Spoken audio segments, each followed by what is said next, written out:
Well, the Battle of Alberta has certainly lived up to the hype. First time these two are meeting in the postseason since 1991, and Game 1 alone was one of the wildest games in recent memory. Calgary ended up getting the win, but since then, Edmonton came back from two different two-goal deficits in Game 2, ended up winning, then dominated Game 3 thanks to a natural hat trick by Evander Kane. We'll get to that and more in a minute, but really the news coming out today is that Milan Lucic will not have any supplemental discipline after running into Mike Smith. It was kind of deemed similar to the Kadri play, right? I mean, Lucic did get a penalty, but it wasn't like he was trying to hurt him or any malice, and Mike Smith was out of his crease. What did you guys make of this? He's coming after him beeline, but you see him pull up and almost grab him around the waist here. Right. And Mike Smith sells it. You can't tell me he didn't sell it a little bit extra here. Watch Smith, and then all of a sudden he is just flying. He's throwing everything backwards.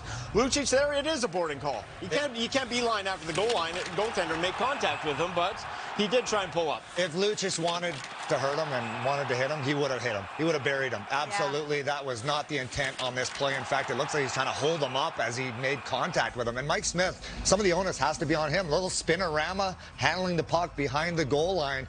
He can't not be free game in that situation, but I love the response by Mike Smith. What a game he had. The crowd, electric. I'm an old Edmontonian, so I still love it. It's they blew the roof off that building. They certainly did. It was jumping. Normally quiet. You can hear a pin drop in that place, but they were rolling. Yeah, I just loved the shot of the completely stacked penalty box, right? And the referee saying, "You got two. Everybody else has 2 minutes." Yeah, like just everybody. Save my breath. Exactly. Going back to the hat trick, though, because that was really the difference, right? They ended up winning 4-1. So Evander Kane, 3 goals alone. And, I mean, the passing here, too, from Liam Draisaitl and Connor McDavid, like, he didn't even have to work that hard for some of these goals, but it still is worth mentioning that this is a guy that was brought in kind of a second lease on life, if you will, and he has certainly made the most of his opportunity. How? This is a guy that came in with a black cloud.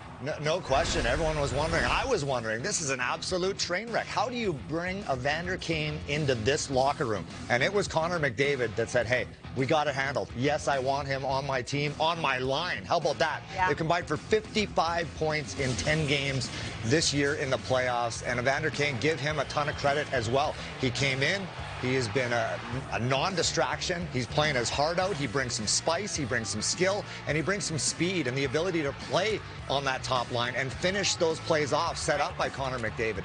This is a guy that has not disappointed, and he should be proud of what he's done. Lots of stuff going on off the ice, as we know, but he has been razor-focused. Well, you get there. This is a new lease on life and a second chance. You get a chance to play with Connor McDavid. Ken Holland, the GM, Connor McDavid, welcome them in. And it does. It tells you the strength in the dressing room of the leadership. Sure. There's the numbers for, and it is. They talk about Evander Kane fitting in well. He had the three goals last game.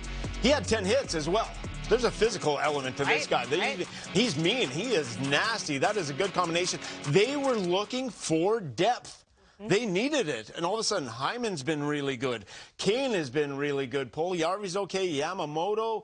You go up and down their lineup, so all of a sudden this team that seemed really thin is sort of balanced out, and they can roll the 4-line rotation and get after it. And Connor McDavid, it is on another level. The new Top Gun movie is coming out, and there is a vapor trail behind him. This guy is Maverick at this moment.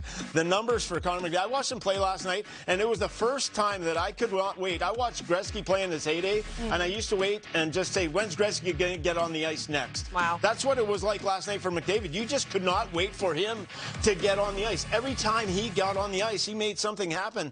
And I was just glued to the television. The phenomenal stuff, McDavid, and I didn't think you could take it to another level, but he has. I had Wayne Gretzky wallpaper, Wayne Gretzky bedsheet. I grew up in Edmonton when I was 5- and 6-year-old kid. I don't know if I'm too old now to have Connor McDavid wallpaper in the house. But let's get some 90s with 97. He is a special player, boy. He is worth the price of admission. They should be calling the box office right now because this guy puts you on the edge of your seat every time he takes the ice. You saw the company that he's currently keeping right now with 6 straight multi-point games in the playoffs.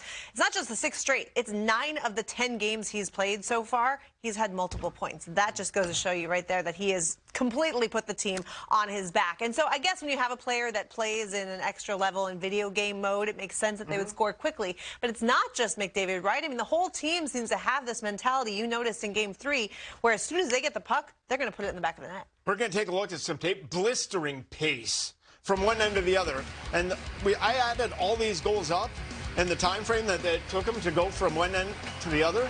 The 4 goals, from the time they touched the puck, from the time they scored, it amounted to 27 seconds. All these plays started in their own end.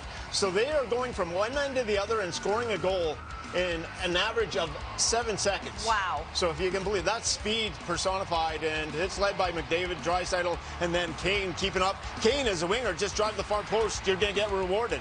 Go to the net with your stick on the ice, and again, it's a domino effect with Kane now in the lineup and where he should be in the lineup. It was Kassian for a long time playing on that top unit. Love Kassian, love his game. He should not be playing with Connor McDavid. But Kane is a guy who can play at that speed, brings the spice, brings the toughness, that element, that he's just a more skilled Kassian. I love everything about the move. And we'll see if Calgary somehow has an answer for that top line. Game 4 tomorrow night in Edmonton, 9:30 Eastern Time.